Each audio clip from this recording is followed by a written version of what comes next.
Arzum ev dustaqlığına buraxıldı. Paytaxtın Xəzər rayonunda ölümlə nəticələnən yol qəzası törətməkdə təqsirləndirilən Arzum 9999 ləqəbli bloger İlduzə Hacıyevanın barəsində çıxarılmış hökmdən verdiyi apellyasiya şikayətinə bugün baxılıb.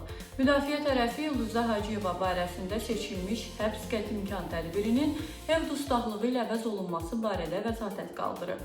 Məhkəmənin hökmü ilə Arzum ev dustaqlığına buraxılıb.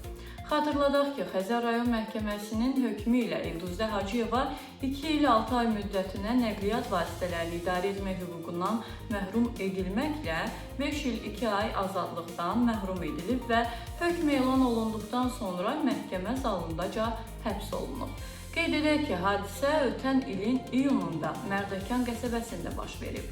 İstintaqın məlumatına görə İlduzə Hacıyevanın idarə etdiyi avtomobil dönmə əməliyyatı zamanı arxadan gələn nəqliyyat vasitəsinə mane olub.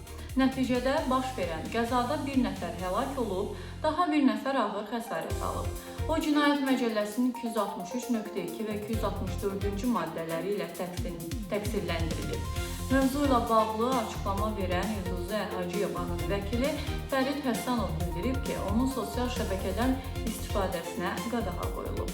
Məhkəmə vəsatətimizi təmin etdi və barəsində seçilmiş həbs qətimkan tədbirini ev dustaqlığı ilə əvəz etdi. Bununla yanaşı, məhkəmə prosesləri yekunlaşana qədər onun sosial şəbəkələrdən istifadəsinə qadağa qoyuldu. Bu müddətdə yalnız WhatsApp vasitəsilə yaxınları ilə əlaqə saxlaya biləcək. Qarşı tərəf məhkəmə iclasında iştirak etmirdi. Artıq ana azadlıqdadır. Buna görə də uşaqların Azərbaycana gətirilməsi mümkündür. Statın sonu.